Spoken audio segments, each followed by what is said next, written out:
Bueno, ahora vamos a hablar acerca de algunos efectos que deja la pandemia, ¿no? Pero no solamente nos afecta económicamente, nos afecta en el entorno, sino también nos afecta psicológicamente, y sobre todo a los jóvenes, a los universitarios. Se realizó un estudio en nuestro país y se ha determinado que 39% de jóvenes universitarios sufren de depresión y ansiedad a causa de la pandemia. ¿Y qué se puede hacer en este caso? ¿Cómo detectar si es que alguien o usted en casa está pasando por un cuadro de depresión o ansiedad? Vamos a hacerle todas esas preguntas a nuestro siguiente invitado, el doctor Dimas Achawi, psicólogo clínico y docente universitario. ¿Cómo está, doctor Achawi? Buenas noches. Bienvenido a Edición Central. Muchísimas gracias, Jimmy, muy amable por la invitación y a su teleaudiencia. Muchas gracias. A usted, doctor. Estaba compartiendo la información sobre un estudio que se había hecho en jóvenes universitarios. El resultado es que el 39% de estos jóvenes universitarios pues sufren o han padecido de depresión y ansiedad a causa de la pandemia. ¿Cómo podríamos entender cómo es que siendo los jóvenes, y uno pensaría, ¿no?, que es muy complicado y que un joven padezca de depresión o ansiedad, logran o terminan padeciendo por este tipo de crisis? Es correcto.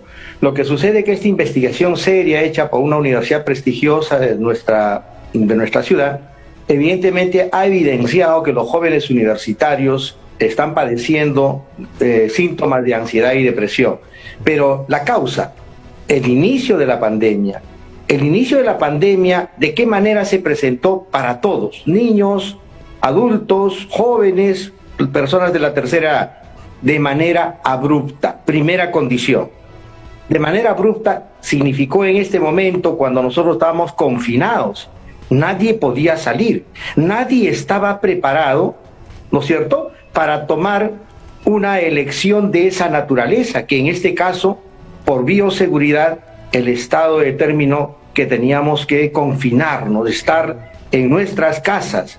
Y este proceso, del cual fue abrupto, inmediato, produjo un cambio en la mentalidad, en la parte psicológica. Mientras el joven exteriorizaba, se desarrollaba académicamente, socialmente, cambió de la noche a la mañana al pensar que esto podía de repente durar una semana, 15 días, pero ya hemos visto, fue 2, 3 meses, y en ese proceso había que establecer nuevas rutinas, nuevos rituales, nuevo concepto de la vida, nuevo concepto de la salud. Y entonces esto ha generado, evidentemente, ante una sociedad como la nuestra, que no está preparado en políticas de salud mental, porque no existe una programación seria que afecte a nuestra juventud. Esta es la consecuencia por la que estamos viviendo. Doctor, pero aparte del encierro, uno podría también, y creo que eso todos lo han vivido, lo han sentido, no solo es el encierro para los universitarios o televidentes que están conectados, se suma a eso la crisis económica, universitarios que por ahí se les dificulta continuar con la carrera o han tenido que truncarlas, el perder a algún familiar, todo lo que hay en el entorno se une a la pandemia y genera esta situación. Claro, en todo caso este factor principal al cual me he referido tiene aspectos colaterales. Y estos aspectos colaterales denominada la economía, por ejemplo, las relaciones interpersonales, el tema afectivo, la pareja, la relación, el tema académico, todo eso ha hecho que exista un quiebre en el normal desarrollo de la personalidad. Por consiguiente, los grados de ansiedad o depresión han empezado a desarrollar contenidos conceptuales en la mente de cada persona. O sea, ¿qué hago desde acá? Tengo el impedimento de poder salir, de poder desarrollarme. No todo es el Internet. En esas circunstancias recordaremos que incluso hubo toda una demanda de equipos que se agotaron en el medio y llegaron a costar todo un dineral, porque había excesiva demanda en la misma. Entonces quisimos resolver de alguna otra forma. Entonces estos aspectos han generado un pensamiento persistente también en lo que usted muy bien acaba de señalar frente a la vida. Se iban muchos familiares, muchas personas cercanas, y un tema muy vital. Nosotros la muerte la veíamos con las personas de ya edad avanzada o de una salud terminal, ¿no es cierto? No era tan usual ver a un amigo, a un compañero, a una persona que de la noche a la mañana no estaba. Y este era un tema frecuente. Entonces, en la psicología personal, individual, esto ha calado. Había un tema de inseguridad frente a la propia vida. Cualquiera de nosotros nos sentíamos así. Doctor, y ahora la gran pregunta que se pueden estar haciendo en casa es, ¿y cómo lo detectamos? ¿Cuáles son esos indicadores? ¿Cómo sabemos si estamos pasando por una depresión o por un cuadro de ansiedad? ¿Cuáles son los síntomas? Muy bien. Entonces, ya analizado el fondo del cual estamos comentando en esta circunstancia, ahora tenemos que mirar las soluciones frente a este problema. Y una solución que hay que percibir es que no podemos mirar a todos desde un enfoque, vale decir que todos van a responder de la misma forma ante un hecho, ante un evento. Cada quien tiene una particularidad. Y los síntomas alarmantes que pueden darse en casa, por ejemplo, es cuando un joven, un adolescente, se encierra en su habitación. Empieza a encontrar, en todo caso, mayor tiempo en el tema del Internet. Aparentemente pareciera estar conectado, pero sin embargo esta, digamos, frecuencia excesiva hace búsqueda de diferentes aspectos que de alguna otra forma no están compensando aquello que debería ser en el aquí y en el ahora. Otro aspecto importante es que se aísla, ¿no es cierto?, de las relaciones interpersonales. Y el otro problema es que aún todavía seguimos con este tema, que está muy bien, que hay que cuidarnos, de buscar el distanciamiento, de buscar lugares no confinados, ¿no es cierto?, en el cual estamos pensando. Y hay algunos que de repente empiezan a tener ciertos miedos que son naturales. Y entonces esto hace que la persona desarrolle. Entonces, primeras condiciones, hay que mirar bien con qué frecuencia un adolescente, por ejemplo, se encierra en su cuarto. Segundo, cómo va el tema del sueño. Tercero, cuál es el hábito que tiene frente a las redes, ¿ok? Porque no nos olvidemos que las redes, a veces en juego, en línea, pueden ser temas que de alguna otra forma existe una alteración respecto al tema emocional, las interacciones interpersonales. Entonces, cuando las personas van a tener la ausencia de estas fugas, de estos mecanismos de ayuda que están ellos plasmándose, y en un determinado momento cuando experimenten esas ausencias, ahí puede presentarse la crisis, en este caso del suicidio. ¿Y cuál es la característica del suicidio? Es pensar mal de uno mismo. Se imagina uno que uno piense mal de sí mismo. Uno puede pensar mal del compañero, del vecino, de alguien que hizo algo malo de repente, pero no siempre eso puede estar en nosotros. Si tuviéramos la oportunidad de que regresara alguien después de esa acción, que es imposible, probablemente, casi seguro por las condiciones de lo que significa la autopsia psicológica, de más o menos de hacer una recopilación de una historia inmediata, nos vamos a dar que esa persona ha ido en los días anteriores pensando, deteriorándose en cuanto a su concepción, a la autoestima, a la valía de la persona. Eso es lo que no debemos perder. Si nos damos cuenta de eso, padres de familia, inmediatamente recurramos en el sentido de poder tener un diálogo. Justamente, doctor, a ese punto también queríamos llegar y no estigmatizar, porque puede en casa tal vez algún televidente, siendo adolescente, universitario, incluso adulto ya, identificarse con los síntomas que usted nos ha mencionado, pero o no lo dicen, o simplemente cuando te preguntan cómo estás dices estoy bien, pero en el fondo no es así, porque tienen miedo de que te estigmaticen, ¿no? De que te digan o minimicen los problemas que tienes. No todos enfrentamos los problemas con las mismas características. Entonces, ¿qué hacemos, doctor? ¿En qué momento se pide ayuda? Y si a veces se nos complica poder acceder, no tener el dinero para pagar una asesoría psicológica, ¿qué herramientas podemos utilizar para salir de esta situación difícil? Correcto. Quisiera la última parte señalar que precisamente le tengo algunas novedades respecto a lo que podríamos hacer los psicólogos como un tema de proyección social. Sin embargo, quiero recoger lo que usted acaba de decir, ¿qué debemos hacer? Primeramente es el diálogo con los hijos, es buscar la comunicación. La comunicación no siempre es verbal, sino también no verbal. Y esa parte no verbal es importantísimo porque uno puede decir no o sí y detrás de ese no sí hay muchas cosas. ¿Y quiénes conocen eso? Los padres.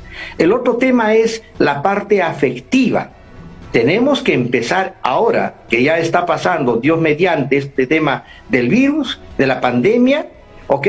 Tratar de recobrar nuevamente aquello que los psicólogos conocemos como las caricias positivas, que en este caso es la expresión positiva hacia el ser que uno quiere, que son los hijos, las parejas, los integrantes de la familia, el afecto, el abrazo, decirle que uno está con él, que está presente, que estas cosas son así, que haya confianza. Eso va a nutrir el desarrollo de la personalidad. Eso va a mediar en alguna forma que se presente la sintomatología ansiosa o depresiva. Pero si esto persiste, evidentemente hay que buscar ayuda. Y sobre ese tema de ayuda, yo lo quería comentarle, a través del Colegio de Psicólogos, lo que nosotros estamos empezando ya a programar a futuro es desarrollar algunas actividades de consultoría gratuita. ¿En dónde? En las comisarías, club de madres, en las gobernaciones, en todo lugar que sea posible para que haya acceso a este servicio. Y eso lo estamos haciendo un conjunto de psicólogos que, si me permite al final de repente hacerle un comentario, ¿a través de qué organización? Sí, podríamos ir, nos podría ampliar esa información que de hecho es una buena noticia, ¿no? Muchísimas gracias. Precisamente ahora en el Colegio de Psicólogos del Perú se avecinan unas elecciones que son para el Consejo Directivo Regional, y el que habla está postulando como candidato a ser decano del Consejo Directivo Regional.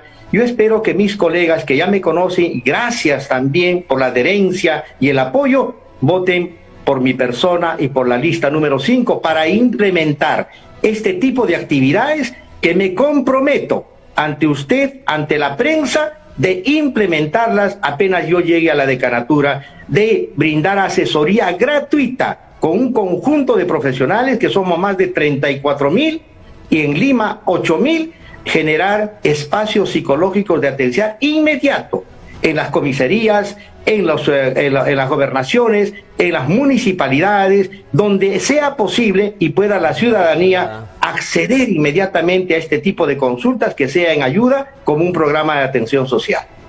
Bueno, esperemos que se pueda implementar este tipo de herramientas, que pues las autoridades puedan hacerlo de manera articulada, porque como lo mencionó usted al inicio de la entrevista, pues el tema de la salud psicológica, mental, siempre ha estado en la última rueda del coche en cuanto a los problemas que se tienen que resolver en nuestro país. Doctora Chaui, una última recomendación, pero dirigiéndose ya a nuestros televidentes que pueden estar en este momento pasando por una situación difícil y no encuentran una salida, no encuentran la manera de salir de ese hoyo en el que a veces nos hemos sumergido. ¿Qué hacer? ¿Qué decir o a quién pedir ayuda? Muy bien. Jimmy, yo quiero resaltar sus últimas palabras, que tienen un alto contenido conceptual como hombre de prensa y como un hombre conocedor de los medios de comunicación, que usted lo ha dicho apropiadamente. Hoy en día la salud mental se está viendo como la última rueda del coche, y eso es cierto.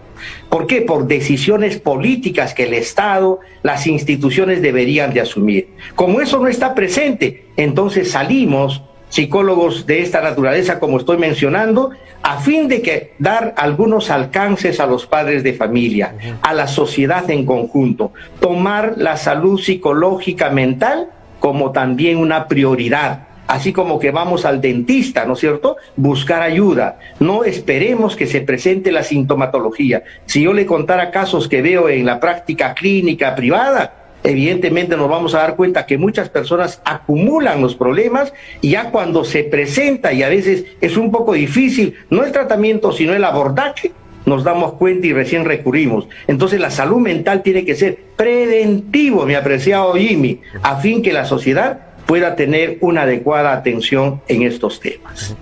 Muy bien, doctora Chaui, muchísimas gracias por la entrevista, muy amable. Muy amable, Jimmy. Muchísimas gracias también a usted. Muy buenas noches. Hasta una próxima oportunidad. Y ya para finalizar este tema, si en algún momento o alguien acude a ti, te explica, ¿no?, que te está pasando por un problema difícil, que quizás para uno le podría resultar algo fácil de manejar, pero no todos enfrentamos las crisis de la misma manera. No minimizarlo, siempre brindar una palabra, un aliento que va a hacer falta y le va a ayudar a esa persona que confía en usted, si es que están pidiéndole de alguna manera ayuda, ¿no? Ayuda emocional, soporte emocional en casa, pues hablar de esos temas también, preguntarle por qué no, aprovechando que usted está ahora con sus hijos, con algún familiar cercano, oye, ¿cómo estás? Pero sinceramente preguntar el cómo estás, ¿no? Y tener una respuesta sincera. Olvidarnos del cómo estás bien y en realidad en el fondo pues uno puede estar pasando por una situación bastante complicada. Si empezamos a abrirnos, podemos quizás entre todos pues en casa buscar esas soluciones que nos harían tanta bien en situaciones tan difíciles como las que estamos viviendo. Vamos ahora a una breve pausa, luego lo vemos, ya vienen las llamadas telefónicas. Con eso y más, regresamos en Edición Central.